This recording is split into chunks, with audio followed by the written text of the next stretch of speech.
bahasa surah labzi mah kajen kumaha ge kitu bae. Tapi kan nu hesege urang teh ieu ngautarakeun rasa supaya urang boga rasa. Nu hesege kan ieu teh ngaji rasa. Ma'iyah Allah teh supaya karasa ku urang sehingga bisa kanyahoan jelema nu boga rasa babarengan jeung Allah jeung nu teu boga rasa. Lamun urang nyaritakeun surah maka kabeh ge kitu bae wa huwa ma'akum aina ma kuntum. Wah, komo tukang ceramah. Di panggung teh hati-hati saudara-saudara. Tuhan bersama kita. Wa qala sallallahu alaihi wasallam lan ngadawuh Kangjeng Nabi sallallahu alaihi wasallam ing lampad anta sahibu fis safari wal khalifatu fil ahli wal mali wal waladi. Tawi tuan iku kang ngabarengi ing dalem lalancongan lan khalifah ing dalem ahli lan harta lan anak. Fal ma'iyatu inda ahli al farqi al ilmu wal ihatatu maka utawi sifat ma'iyah sifat bareng dalam munggu ahli parki iku al ilmu wal ihatatu lan ngawengku lan ngamat wa inda ahli jam'i az-zatu was sifatu lan ing dalam munggu ahli jam'i ku zat lan sakeh sifat lianna sifata la tufariqul mausufa karna satuhuna sifat iku orana misah papisah ya sifat ing mausupe fal ilmu la yufariqul alim maka uti ilmu iku orana pisah ya alim ing ya ilmu al alima ing alim. Qala Allah Ta'ala ma yakunu min najwa salasa illa huwa rabi'uhum.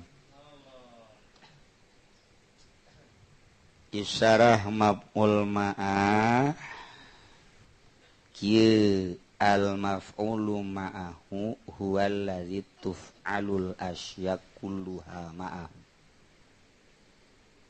Maf'ul ma'ah teh zat Allah nu dipigawe seluruh perkara kulluha besi pajar aya anu kaliwat disumulkeun ku taukid ihatoh suak kabeh perkara ma'ahu babarengan jeung Gusti Allah wa bihudurihi jeung kalawan hadirna Gusti Allah atuh Gusti Allah teh allazi teh Allahu Gusti Allah alqaimu ala kulli nafsin bima kasabat anu ngurus kana sok kabeh awak-awakan terhadap usahana ar-raqibu ma'a kulli syai anu nginyen-nginyen ngintip serta setiap perkara wal hadiru ma'a kulli syai'in jeung nu hadir serta tiap perkara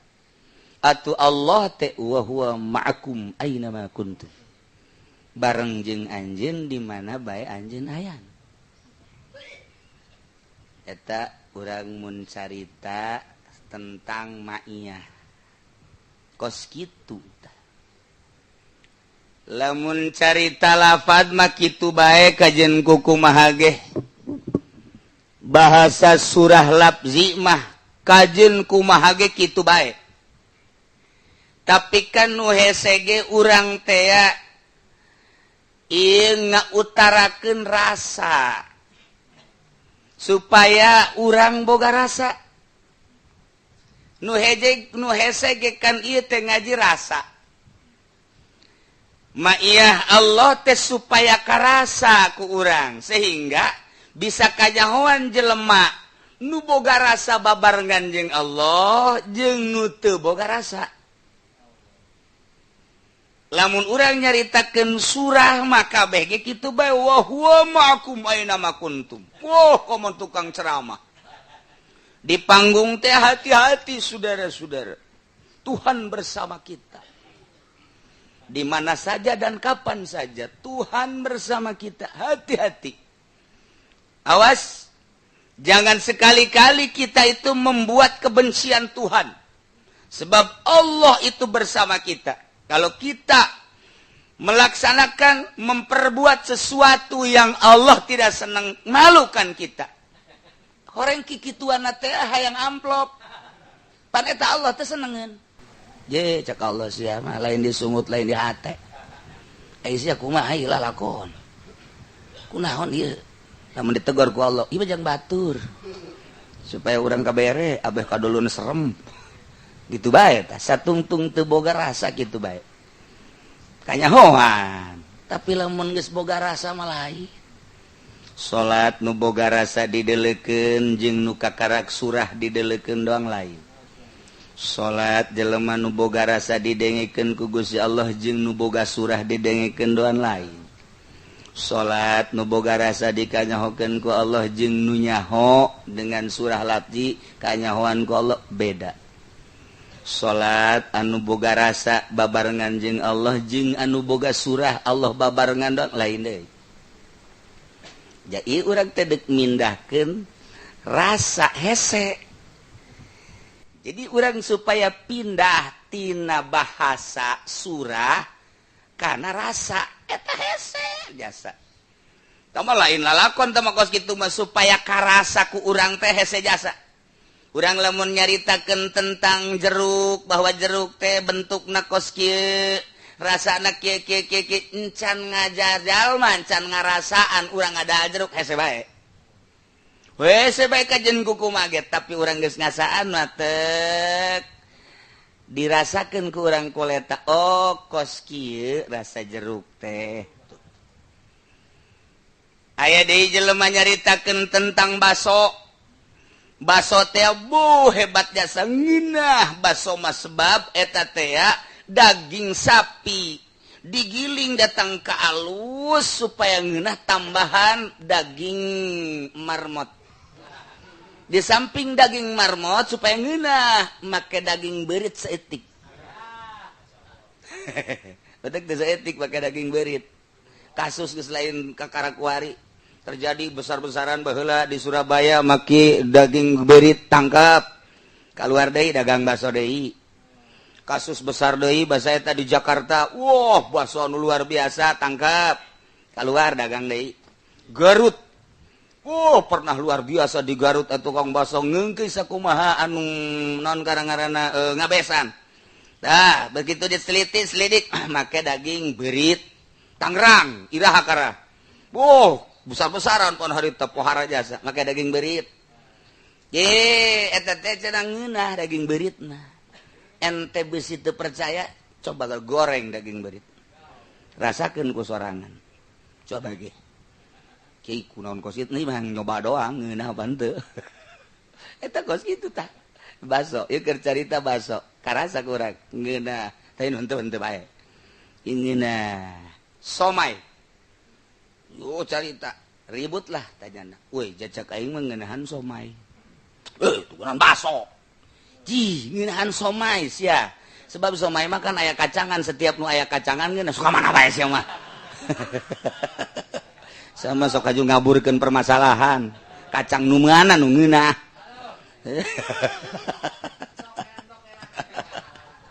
So, cek lagi ngeunahan somai, ngeunahan baso cek aing mah. Kajian kuku bahage ku lamun geus eta baso. Aduh, dagingna geus seungit teh baso. Teu meunang urang teh bergelut. Teu meunang urang teh kitu bertengkar tentang rasa teu meunang. Sebab hiji-hijina letah diberena ku Gusti Allah beda-beda. Minyak seungit we minyak seungit. Cak aing mah seungitan ieu, cak aing mah seungitan ieu. Cak aing mah seungitan ieu, nu mantak beda-beda. Teu meunang bertengkar rasa. Baik ceuli maupun irung maupun lidah teu meunang, mata teu meunang dipertengkarkeun. Cak aing mah jagelisan itu. Itu. Ji itu mah hideung. Hideungnya kereta api. Emang kunaon? Atuh hideung nama kereta api, tapi banyak yang nunggu. Waduh. Masyaallah. Berarti hideung keleng ya kajian kumaha ge. Tah eta rasa ngaranna, rasa mata, rasa ceuli, rasa irung, rasa lidah, rasa leungeun tidak bisa dipertengkarkeun sebab rasa mah beda-beda jeung Allah merena tetap beda-beda. Eta keur carita hisi, kuari kembali ke maknawi. Aya nu dibere ku Gusti Allah rasa teh rasa dina ilmu Allah. aya nu dibere ku Gusti Allah rasa teh rasa basor, aya nu dibere ku Gusti Allah teh rasa sama, aya nu dibere ku Gusti Allah teh rasa ma'iyah. Teu meunang bertengkarnya nak cak aing mah ngeunaheun boga rasa ma'iyah asa bareng jeung Allah. Atuh ngeunahan ru'yat Allah, perasaan asa ngeunaheun jasa neuleuh dideuleukeun ku Gusti Allah. Cak ieu asana aing mah dina ilmu Allah teu bisa bertengkar tama rasa, baik rasa zahir hisi maupun rasa batin. Secara maknawi intina akur bae ge ku Allah dicicak-cicak jelema nu neuk diangkat jadi waliun min auliyaillah dibere seluruh rasa nu tadi. Mimiti tina asa dideuleukeun ku Allah naik kuari asa neuleuh ka Gusti Allah. Henteu bisa disurahkeun kos kitu mah. Sebab eta mah gaib di jero perasaan. Engke lamun dijelaskeun bisa sasar. Lamun henteu dibere teu bisa. Teu bisa endek ngajelaskeun bae, endek ngajelaskeun bae.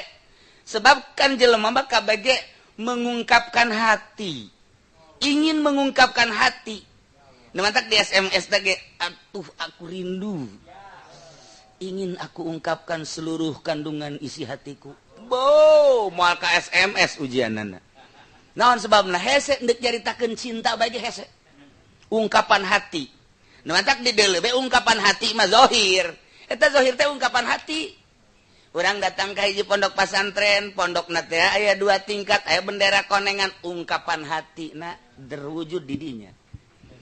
Urang neuleuh kiai, kemudian boga mobil Fortuner, kemudian pakai pakaian ungkapan hatina teh eta diwujudkeun di baju, diwujudkeun di kendaraan. Lamun lain ungkapan hati jam moal bisa. Urang neuleuh seorang kiai majelisna kos kitu dan lain sebagainya, ungkapan hatina kos kitu. Kiai teh engkeuy-engkeuyan pilkada ungkapan hati keur diekspresikeun di dinya. Ungkapan hati kabeh ge teh ungkapan hati. Nah, ieu jelema ngaji ka dieu, ikan ungkapan hati dibuktikeun ku ngaji. Aya anu bener-bener deuk ngaji, aya nu hayang nyaho doang, aya anu memang diimhanda dicarekan ku pamajikan, aya anu pelampiasan, macam-macam. Nah, nu jelas ungkapan hati dibuktikeun ku ari trek ngaji. Lamun lain ungkapan hati itu bisa. KBG itu ungkapan hati, bangunan, ungkapan hati. Tah, kos gitu. Jadi orang gok ka imah kiai, ungkapan hati geus kadeuleuh timiti bangunan, timiti kendaraan dan lain sebagainya. Eta mayoritas aya nu henteu. Aya nu henteu kiaina teu boga ungkapan hati selain Allah. Tapi eta zahirna teh mengelilingi manehanana, mungkin bangunan pondok, mungkin majelis, mungkin kendaraan dan lain sebagainya.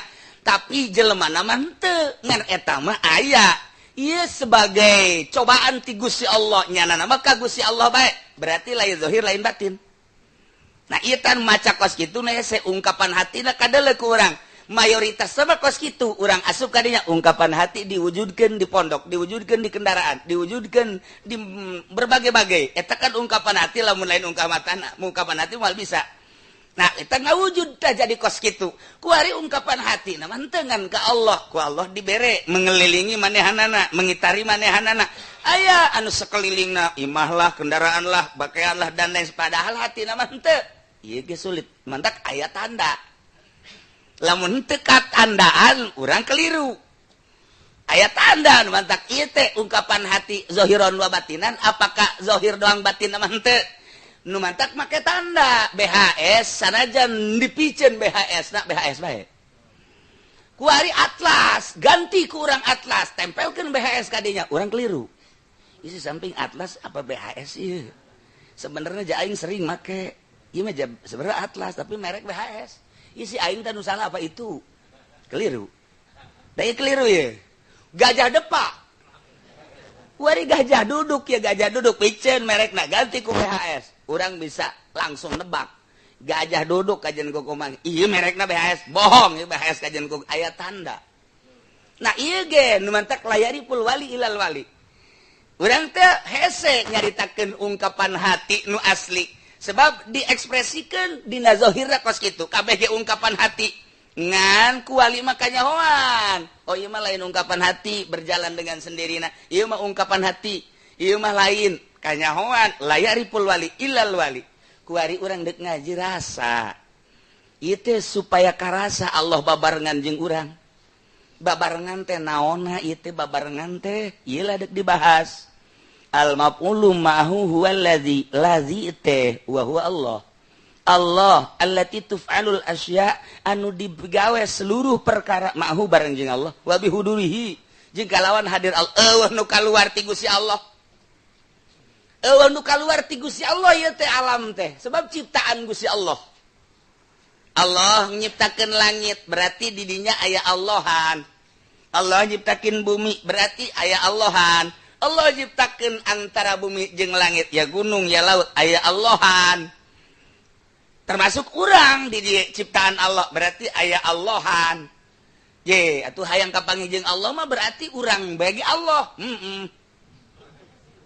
ye nu mantak la ilaha illa ana pangeran kecuali aing la ilaha illa ana jeung la ilaha illallah sarua la ilaha illallah teh pangeran wajib sebagai Allah la ilaha illa ana akur bae kok bisa akur bagi nu geus berperasaan pangeran nu wajib disembah kecuali Allah pangeran anu wajib diteangan nu wajib lah maksud nu dimaksud kecuali Allah datang kalamat luba kecuali Allah la maujuda kecuali Allah atuh emang bener ngan teu meunang ku ucap kudu ku rasa tak ieu mindahkeun rasa ge nu hese teh mindahkeun rasa nu mantak kudu aya mursyid guru mursyid. Waduh kiai cenah leangan guru mursyid ku hese-hese teh bodol sehero atuh siana bae endek tah moal je atuh Allah mah maha segala-galana urang dek gaji amil pasti guru ngaji amil aya urang dek gaji jurumiyah Allah nyiptakeun jang ngaguruan jurumiyah aya di mana bae ge urang dek gaji fatul muin aya guruna kajen gugum mah urang dek ngaji mantek atuh asal siap martil aya kajen ku kumaha ge urang dek gaji Ibnu Bilaga Johor Maknun datang ka Ukudul Juman aya kabeh ge aya guruna lamun dieuwekeun lain pangeran atuh Allah loba kakurangan Gusti abdi hayang ngaji Bilaga kota aya guruna manya cek Gusti Allah ngaleng ka atuh sia coba ka Cianjur ka ditu coba ka Sukabumi atawa di sisi mata sia ge aya dek kaji naon sia ayeuna ngaji hadis atuh ngaji an sia mah peureum bae si ngajina. Ayo coba mun teu peureum ngarokok. Aduh, batur ngarokok nya ngarokok. Eta lain jelema kos gitu mah tuh. Ya Allah, ya Rabbi. Aya guru da. Sok. Gusti eta mah deuk ngaji ilmu nu bener, deuk ngaji ilmu nu jahat. Aya guru sia hayang belajar teluh teu kudu ka Sukabumi. Terkenalna di Sukabumi di Jampang kuari teu kudu ka Jampang sebab urang Jampang geus ka dieu guguru sia teluh di dinya aya kajen kuku mah hayang teluh ingkig hayang teluh naon sia dek Sukabumi aya dek Banten ge aya dek ka ditu Ciamis tuh kamana karakatuna kamari tsunami teh Pangandaran woi eta teh gudang teluh lamun di Sukabumi pabrik teluh di ditu gudang teluh emang kumaha gitu pinggir laut mah pameungpeuk raja teluh mantap cek wali Maulana Hasanuddin nyarita hayang ulah kena teluh nginum coba ge hiji laut kidul kadua laut kulon kaler inum mantap ka pameungpeuk nginum urang lek tadi ka Banten nginum lek geus moal kena teluh salila nu neluh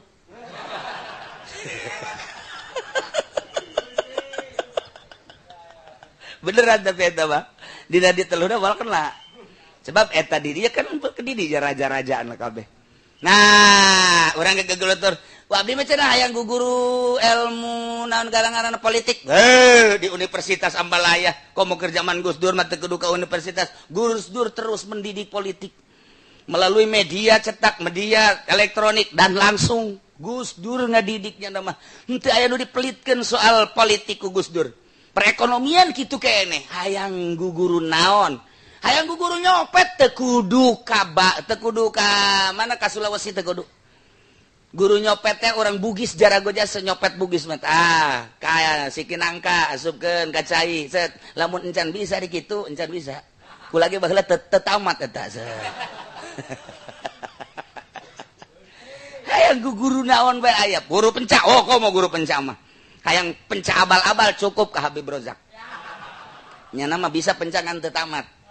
lumayanlah sakitu mah reungit-reungit bae bisa katepak punyana maksudna endek guguru naon kuari cenah hayang guguru syariat ambalaya endek di modern endek disalap kuari cenah hayang belajar thariqat belajar tarekat guru ambalaya endek tarekat nu bener endek tarekat nu bikung ambalaya abdi mah cenah hayang belajar teh tarekat nu bener aya bae abdi mah hayang belajar hakikat aya guruna dihareupeun ente aya guruna teu kudu hese-hese cenah ieu neuk neangan guru hakikat ka mana entena endek apa henteu endek apa henteu jasana jandek ngaji amil ge di lingkungan pondok pesantren nyana nempel jeung pondok pesantren bahkan kokocoran imahna sakokocoran jeung pesantren teu maksud ngaji amil mah teu nyahoeun di dinya guru amil je emang kumaha gitu hayang ngaji gitu nan kana jurumiyah nyana teu maksud padahal di dinya ambalaya guru teu maksud teu nyahoeun sugan teh mah guru jurumiyah tapi lamun maksudnya nanya mana guru jurumiyah tah barang nyaho ambalaya tuh ambalaya tiba heula ge gitu keleh guru thariqah urangna endek apa henteu lamun endek ambalaya begitu urang asup jahoreng loba horenganan guru thariqah teh ambalaya nu di Golkar nu di PDI ambalaya ieu thariqah naon ieu urang guru hakikat atuh aya cak Kangjeng Nabi lau annal mu'mina ala kullati jabalin laqayyadallahu lahu aliman yu'allimu andai kata seorang mukmin lau annal mu'mina ala kullati jabalin di puncak gunung di leuweung di laut nyana hayang guguru ilmu hakikat laqayyadallahu niscaya Allah bakal netepkeun ka manehna aliman yu'allimu guru hakikat nu bakal ngawurukan diana dikirim ku Gusti Allah nu mantak loba nu di leuweung jol datang guruna di loba di luhur gunung bae jol datang guruna lamun kiai muslim benda kerep cicing di luhur gunung terus bae nyana di gurung Cermai ibadah ka Gusti jol Syekh Syarif Hidayatullah menjelma assalamualaikum wassalam sasalaman ditanya Syarif Hidayatullah nyambung jeung nyana diurukan ku manehanana terus ilmu hakikat asal ente endek siap guru aya jitu lain pangeran Allah aing eueuh mah ulah boga pikiran aing hayang sabernama ilmu hakikat tapi guruna atuh siana teu siap ji pugu siap jasa masantren teu atuh teu berarti teu siap jelema nu endek belajar ilmu hakikat mah tetep kudu masantren lamun jelema mere ilmu hakikat kan henteu mondok salah guruna atau salah guruna wudu can becus salat can becus kuari dek dibere ilmu hakikat ka ditu lengket tetebakan ieu imah sia dihareupna aya tangkal cermennya ija eueuh baheulana ayanya ija eueuh baheulana jasa coba ge tanyakeun kuari ge tinggal tunggulna aya ge eueuh ya tunggulna ge keur ieuna mah ngaya eta ka ngan nu nyaho embung eleh bae ta dukun tolol eta lain hakikat teh ilmu jurig ilmu hakikat batu lain gos kitu nah ieu urang teh hayang boga rasa supaya karasa dibarengan ku Allah urang babarengan jeung Allah jadi baca ayat nama wa huwa ma'akum aina ma kuntum innallaha ma'ana dibaca beus sababaraha ayat tapi kunaon teu nyulusup ka jero hate oh kudu aya guruna heula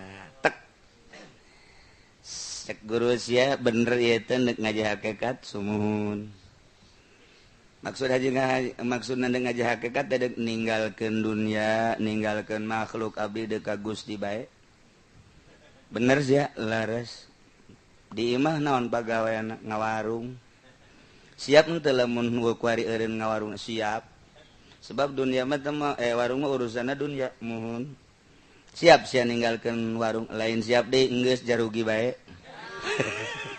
oh atuh geus kitu bener salian ti eta naon urusan sia dunia abdi bisnis kumaha mun eureun bisnisna siap salian ti eta sia naon abdi osok ceramah nyeramahan nyeramahan batur ai jadi sorangan osok dicaramahan tilok ai sia ku bolon-bolon teuing ai batur dicaangan ai sia kabeulem eta lah abdi hayang guru hakikat eureun caramahna mangga sia di imah naon pagawean boga santrina yayasan modern apa salap modern bisa teu eureun dina pasantren salap bikin ka batur tiasa sia naon dieu pagawean abdi mah magahan ngaji salapi apa yayasan salapi santri aya sabaraha aya 300 mah sia deka Allah apa deka santri deka Allah sanggup teu eta ninggalkeun santri sanggup abdi bener berarti deka Allahna berarti bener deka Allahna teu kabita ku santri ditinggalkeun bae teu kabita ku naon ditinggalkeun sia boga imah boga mun sia ninggalkeun imah cicing di luhur gunung sia daek embung daek imah bikin tama ka pamajikan ka anak geus bae tinggalkeun siap jasa abdi mah pokona mah asal aya nu nungtun berarti beneran Imam Ghazali buktina pamajikan anak ditinggalkeun 13 tahun nya ngalalana ka Aqsa ka Yordan terus ka Mesir balik deui terus ka Tusi ieu Imam Ghazali bahkan Tuan Syabdul Qadir urang jalan langsung ka Baghdad teu balik deui ka ditu enggeus teu aya harapan balik deui teu hayang dek balik deui ka ditu sapira wawarisan teu hayang warisan geus ka Allah tuh coba ente dek pindah ka mana ku hari ayo ese ilmu hakikat nu batak aya guru lama pimurideuna nu eueuh pimurideuna nu eueuh gah ieu mah ngaji torekat aju tamat bae dek nadi kade abdi hayang norekat norekat ayo sila beat awas siga deh nya ya silakan pikir ke jubah hareup ka dieu ya siap geus kuari geus datang ka Sugro ya jubah hareup ka dieu kuari geus datang ka daerah Kubra sia jadi kuari Kubra kuari aduh jadi Kubra teh geeusan beres Kubra ngaranna hakikat can datang torekat teu Kubra teh bubar geus biasa bebe nya ka babaturana alhamdulillah geus datang ka daerah Kubra aya torekat kos kitu torekat mah deuk mindahkeun rasa syariat teh supaya karasa engke karasa lazat pindah crek bae datang ka hiji nu nyana hese nyaritakeunana lantaran di jero hate teh Allah doang teu akan Allah doang kalamun lempang cak di dieu teh ye cak di jero hate teh tungkul cek di hate ulah di deuleu tamah mun aya suara musik ulah didengikeun tamah bimbingan langsung ki Gusti Allah nya nage kageteun sehingga ku lazat-lazat teu ngeunah di jero batin teh aya nu Allah jeung aya nu nganasehatan ulah kitu ulah kieu ulah mun aya naon dibejaan ku nya eta teh anu teh oh kaget urang pindah tah tina syariat nu kamari ngeunaheun seakan-akan eta teh lalagaan ku ari mah ieu ngeunaheun amat tah eta jang nungtun ka dinya kudu aya guru mursyid ngaranna carana kumaha adab tentuna pinuh ku adab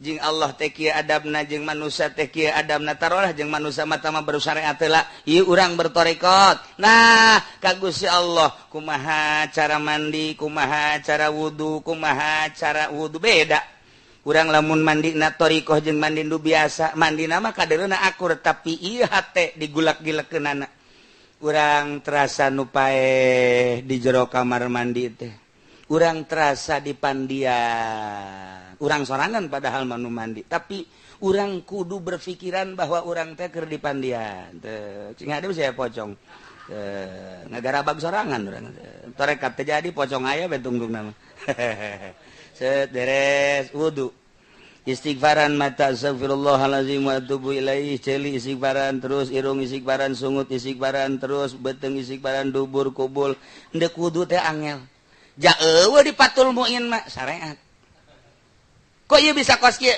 ndek didatangkeun ka Gusti Allah jadi kos kieu nah mantak we beda urang ngajarkeun nu kos kitu kanu ngaji patul muin teu akur ditentang ku ngaji patul muin eueuh di patul muinna riweuh amat wudu geus kos kitu Allah mah maha uninga geus bae kocok beres geus kos kitu ge atuh geus atuh sia datang ka dinya mah ka dinya bae eta syariat garana pake ku sia patul muin geus ieu mah keur perjalanan deuk di ka Allah keun melalui thariqah tama melalui syariat ku ari mah melalui thariqah teh ditu naon ieu kurang nu deuk diinget mulai Allah teh maha uninga urang dihareupeun naon karangaran cai teh kos kitu tas mandi lila pandina syariat beuteung menang lila tapi kan ieu deuk didatangkeun ka Allah deuk datangkeun rasa cak Allah aing nyaho nu kadeuleu ku sia ku aing kanyahoan nu kadenge ku sia ku aing kanyahoan nu kaambeu ku sia ku aing kanyahoan nu karasa ku bibir sia ku aing kanyahoan